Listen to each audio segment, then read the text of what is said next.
Welcome to Together for Education and AIM's Summer Reading Team.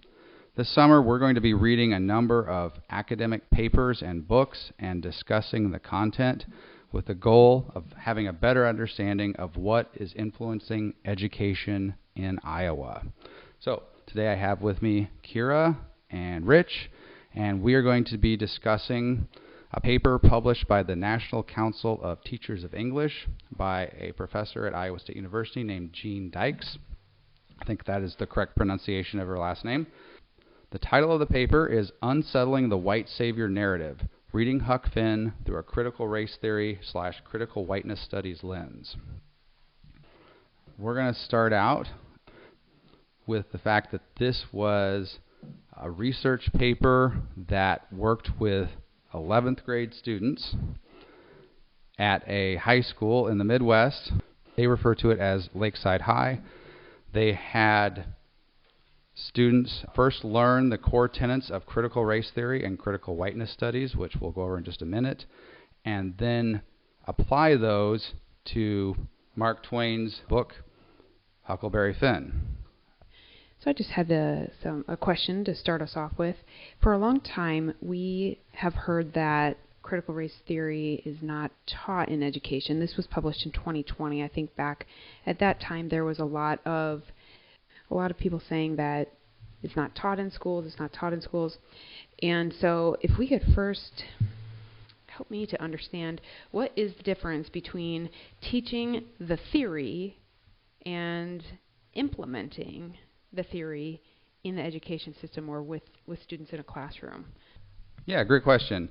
I think a lot of us have suspected that the core ideas were being taught, if not explicitly labeled as critical race theory. Those of us who have read some of the books by critical race theorists, whether it's Gloria Ladson-Billings, who came up with some of the ideas of how it could be applied to education, or whether we've read some of the stuff from Derek Bell.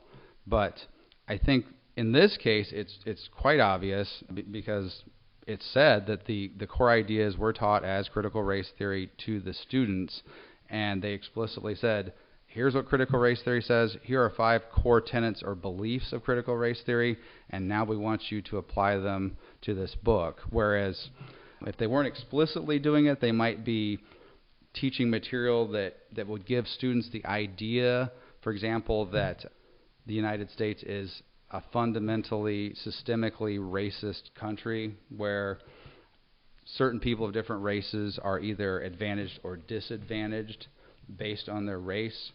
But they just went right out and said it here that they're going to teach the students the ideas and then they're going to have them apply them. So here's the theory. Now here's a book. Go practice it. Use critical race theory to say how this book reinforces what they call the white savior narrative, which is the idea that a non-white person needs a white person to rescue or save him or her.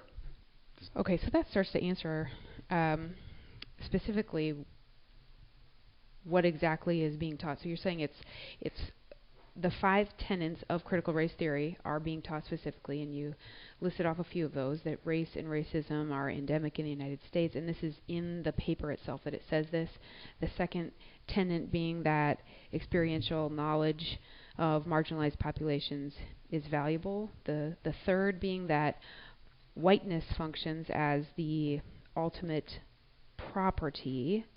The third being that the phenomena of intersectionality informs people's lived experiences, and then the third being that assuming a critical stance is essential for disrupting oppression. So I was trying to understand the rationale, because most research generally, there's a rationale. Why do we need this study? What good will it bring about to humans or society? And so I believe that 5th tenet is where they're arguing the case for the need for critical race theory, which is what they're saying is assuming a critical stance is essential to disrupting oppression. So I don't know that, do many people disagree with that stance? I think, myself included, I don't want to see oppression of any population.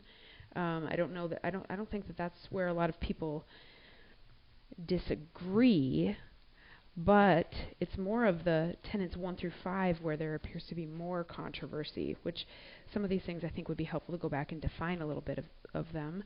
So the second tenet, knowledge of marginalized populations is valuable. Could you tell me a little bit more about how marginalized populations are defined in critical race theory?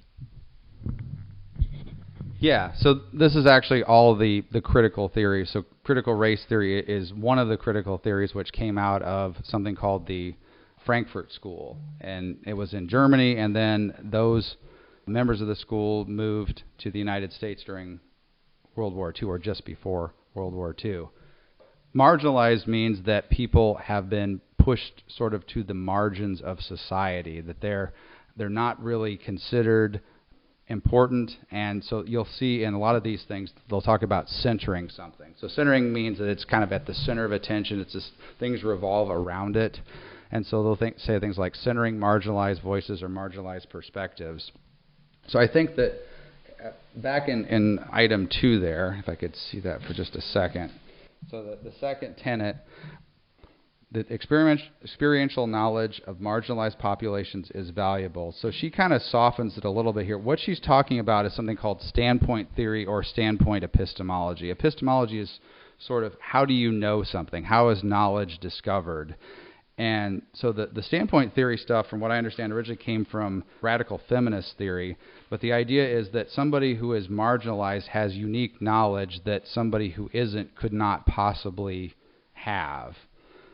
You hear things like engaging your standpoint or engaging your positionality, like your position in this structure of power, because the ideas that underlie this say that society is stratified into sort of haves and have-nots. And so they'll say that, for example, white people are the haves and non-white people or people of color are the have-nots. And then they'll say that, for example, men are the haves and women are the have-nots. And we can go through all those different dimensions. And that's where you get this whole idea of intersectionality. Like these are all different people who are oppressed by straight, white, cisgender, Christian males. And since they're all oppressed, intersectionality says they all need to join together and fight, even if they think they don't have anything in common. So they're all fighting against, let's say, the white supremacist, capitalist, cis heteronormative patriarchy. And that is supposedly what runs society. People who have adopted a critical stance, and we need to be careful about defining critical, because critical refers to critical theory, and it is not critical thinking. It's a completely different thing. The term critical theory arose in the Frankfurt School early, and in a book I read by a guy named Douglas Kellner, an emeritus professor of cultural studies at UCLA, he says critical theory was initially just a code word to describe the Marxist ideas of the Institute for Social Research, which later became the Frankfurt School. And the problem that they had, this was in the mid-1930s, the first sort of revolution that took place with Marx's ideas was in the Soviet Union. And in the mid-30s, things were starting to leak out of the Soviet Union that this was not the paradise that was promised by Lenin and everybody else. So that's why they needed the code word. So when you see critical in this type of writing, you have to think critical theory or critical Marxism, as Isaac Gottesman, a former ISU professor, refers to it. So the third tenet I was curious to learn more about. It says whiteness functions as the ultimate property. There's, first of all, whiteness. I think it's important that we understand what is meant by whiteness. I'm not sure that I could define it as they intend it here. And then as far as whiteness as a property, could you speak to that a little bit? Yeah, whiteness as property was from Cheryl Harris in 1993, and that was kind of a big deal. I believe she wrote that in the Harvard Law Review. Anybody who has a little bit of experience with the ideas of Karl Marx, he was very much about property, who owns it, because he said the capitalist class owned everything. Cheryl Harris took that and said, well, actually, whiteness, which is in some ways nebulously defined, but we do have a definition here from Robin DiAngelo, actually, who's been in the news for some of her Be Less White things at Coca-Cola in the last couple of years. So she said whiteness is a form of property, so that enables you to have power in society, and essentially it's like owning things. You have whiteness, so you have power. You're part of the powerful class of people. So let's go and look and see what Robin DiAngelo and Özlem Sensoy say, because they are cited in this paper. They say, what is whiteness? This is from a book called Is Everyone Really Equal? DiAngelo and Sensoy say, critical scholars defined racism as a systemic relationship of unequal power between white people and peoples of color. Whiteness refers to the specific dimensions of racism that elevates white people over all peoples of color. Basic rights, resources, and experiences that are assumed to be shared by all are actually only available to white people. So you have access to things in society that other people don't because you are white or have whiteness. I was going to say, it seems like the whole premise behind the paper is concerning to me. It says they drew students' attention to the CRT tenet of whiteness because Huck Finn offers students a problematic story, a narrative told through the lens of a white man, main character, who saves Jim and enslaved black men. It seems to me like DEI is also concerning because it treats people as members of groups and not as individuals. Yeah, absolutely. That's why they're always concerned about class, and that's why you have ideas like collective guilt. So whiteness, and that's one of the things they got to in the study, where the students were supposed to apply this, and they had different reactions to it. Some of them said okay. Other students said, well, I don't really want to do all this critical race theory stuff. I'd just rather read the book. Those students were classified as what? Having a white discourse strategy. I think that was the white talk discourse strategy. That's what it was. We can look at. Yeah, go ahead.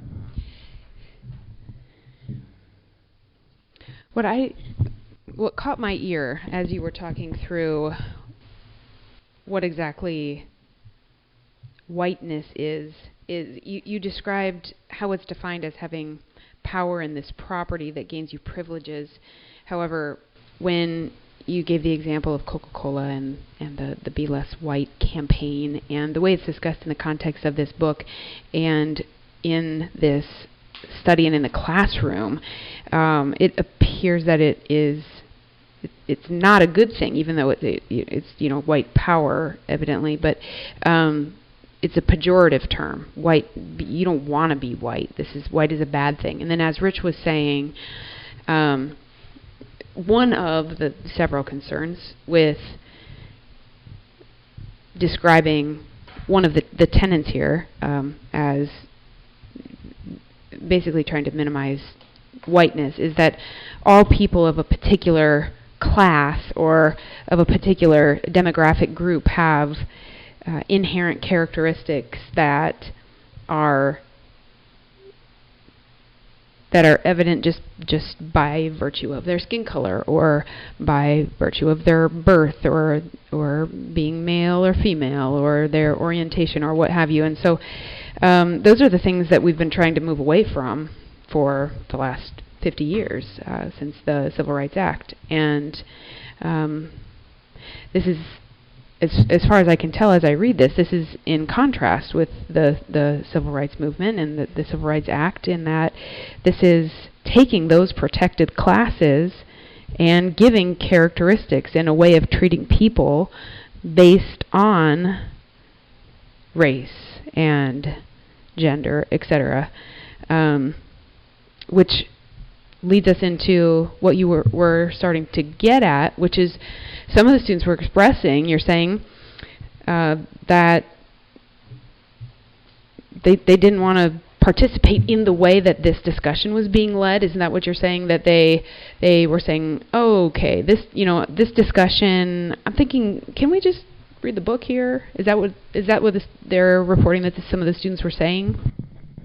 Yeah, they even had different codes for how students reacted, and they created a table, and we'll put that up in our a screenshot of that in our podcast. So they said that, for example, there was a student that they called Mavis, which I assume is a pseudonym. She said, I would have enjoyed just reading and discussing the book more. And so they say that is a preference for insulating whiteness. In other words, she has characteristics of whiteness and she does not want to be criticized. So she has, they say their focus code is a white talk discourse strategy. So they have assigned motive, I guess, believe that they can read her mind, that she is consciously going through, or maybe unconsciously, trying to have a strategy so she does not have to address her privilege. And so part of the type of research, this is qualitative, so it's discussion-based, and so they do have to have a coding system in order to evaluate and really to quantify the results of the discussion. But what is peculiar to me is that what it sounds like is based on the skin color of the student. Two people could say the same thing, but they code it differently based on their skin color. Is that what you're saying? So if a white student says, hey, could we just read the book? It's coded differently than if a non-white student would say the exact same thing. Am I understanding that correctly? Yeah, so if another student who was non-white had said, well, I'd rather just read the book, then they would probably, and this is just a guess, but they would probably say, well, the student wanted to read the book because he or she didn't want to have to deal with the racial trauma that the book would cause. And so that's probably how that would be, I guess, addressed if it was the same book. That is so confusing to me, in that with research methods, in science, we are trained to objectively evaluate and create measurement tools that are reliable and consistent, used across all people. And I have never seen a tool used that code answers differently based on what a person looks like. So I am perplexed. Another thing I'm curious to explore more is the ethics of the design. So students were essentially saying, I don't want to engage with the material in this way, discussing those 5 tenets, etc. And so as far as ethics of research go, if a human subject says that they don't want to participate in a research study at any point in time, the ethics require that the researcher allow them to dismiss themselves from the study at any time. So I was curious, what were some of the quotes that the students said that were essentially communicating that they didn't want to participate in this study? Yeah, well, in addition to that one, there's another one here in the table where a student called Bailey said, half the most popular classics are written by dead old white guys because blacks were either in Africa still or were literally slaves, and they couldn't read or write a book. They classified that as having hostility regarding questions about the whiteness of authors of canonical literature, and they said Bailey had white rage, which I think is interesting because it seems like the authors of this paper don't want to discuss with students the merits or lack thereof of their theories, critical race theory, critical whiteness studies, but would rather label anybody who challenges them. And, for example, by saying Bailey has white rage, I think they're trying to dismiss what she's saying and avoid talking about her criticisms of, either critical race theory, critical whiteness studies, or the premises of this research project. So I think that's just a way to distract people from the discussion at hand and try to focus it on the critic. So it's more of a personal criticism rather than an engagement with the idea or criticism that someone brought up. Well, I think another point that we wanted to address from this paper is that they talk a lot about pre-service teachers, because this is a School of Education professor. She's going to be teaching the teachers. One of the things that she says is that English educators, this is kind of bolded in the paper, English educators must help pre-service teachers expect and weather students' continuum of emotions to anti-racist pedagogies and understand that resistance is not a reason for retreat. So in other words, if students protest this in class, they're supposed to keep the pressure on. That is curious to me. First and foremost, from a research perspective, if they aren't allowing a human subject to leave participation in a study. But secondly, what I'm hearing is if a student disagrees based on what their skin color is, then they would be labeled as having rage. So if you have a certain skin color, it sounds like you're not allowed to disagree, and if you do, that is characterized by rage. And the way that she is training teachers, what this highlights is a 2008 study by Bazile, I believe that's how you would say that. If there is resistance from a student, that is not a reason for retreat, meaning the way it sounds to me is that if students don't want to engage in that conversation, continue doing it anyway. Don't retreat. When she talks so much about pre-service teachers, I think that makes it pretty obvious how this stuff is getting into K through 12, putting these ideas into the heads of pre-service teachers. So this paper that we're reviewing was from 2020, and since then there's a lot of there are quite a few more people who are aware of what critical race theory is, and a number of them are familiar with some of the core tenets. There's been some pushback from parents and the general public about, is this appropriate in K through 12, and is it taking away time from things like literacy and numeracy and that sort of thing? Good question is, well, now it's 2024. Has anything changed?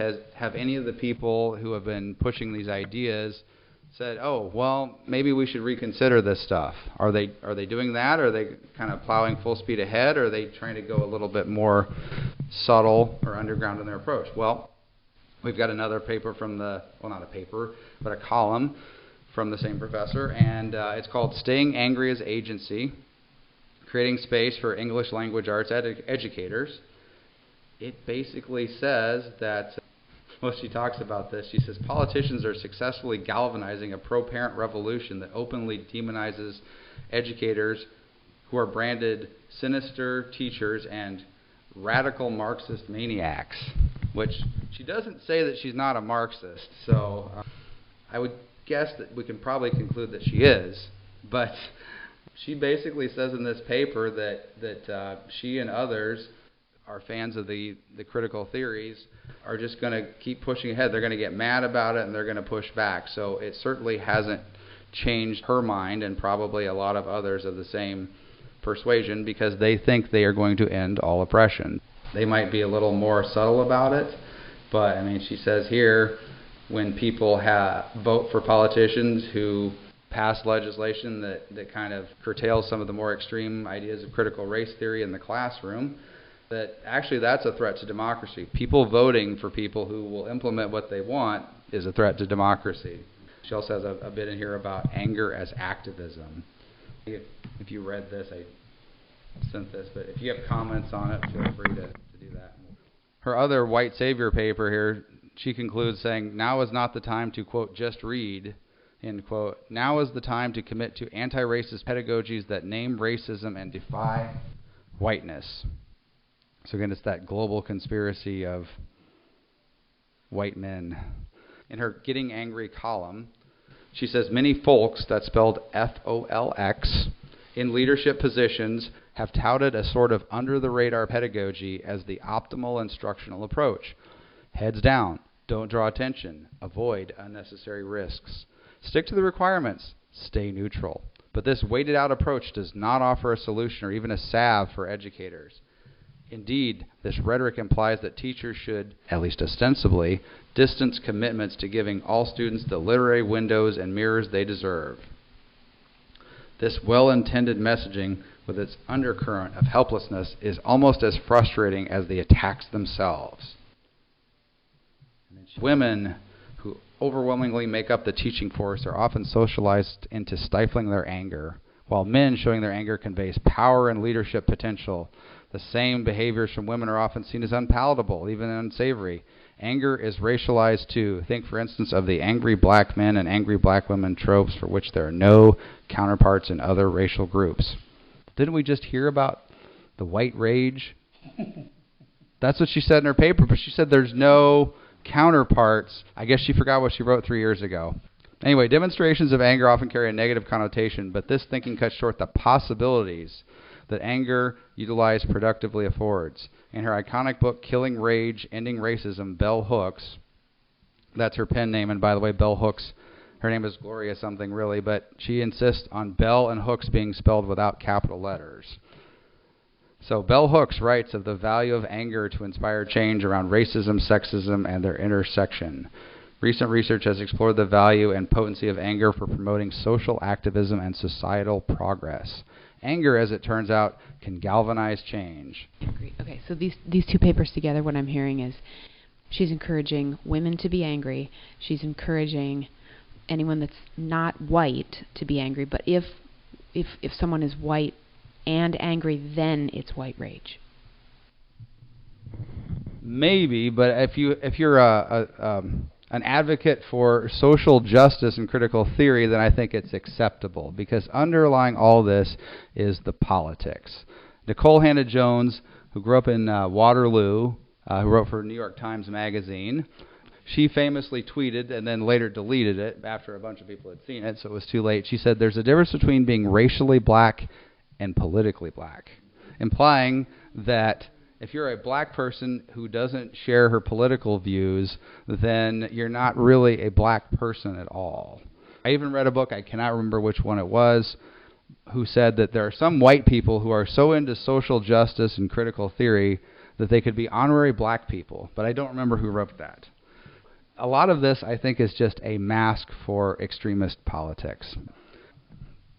This was definitely eye-opening to read, and now we can see why some of this stuff, which appeared to kind of pop up out of nowhere, didn't really, and the makings of this were kind of in place for a while, because she has papers going back to at least the mid-teens, 2015, 2016, and we can look at some more of those. She works in the School of Education at Iowa State University, so she is certainly influencing pre-service teachers. Not everybody, as we see in the paper, will buy what she's selling, or not everybody will adopt her views. Some people will push back, but some people, as we can see in the paper, will not. I mean, some people said, some of the students, the 11th graders, who are definitely not being taught any ideas from critical race theory and other core tenets, we've heard that from her, quote, "CRT has helped me notice more race issues and language issues that are still seen today."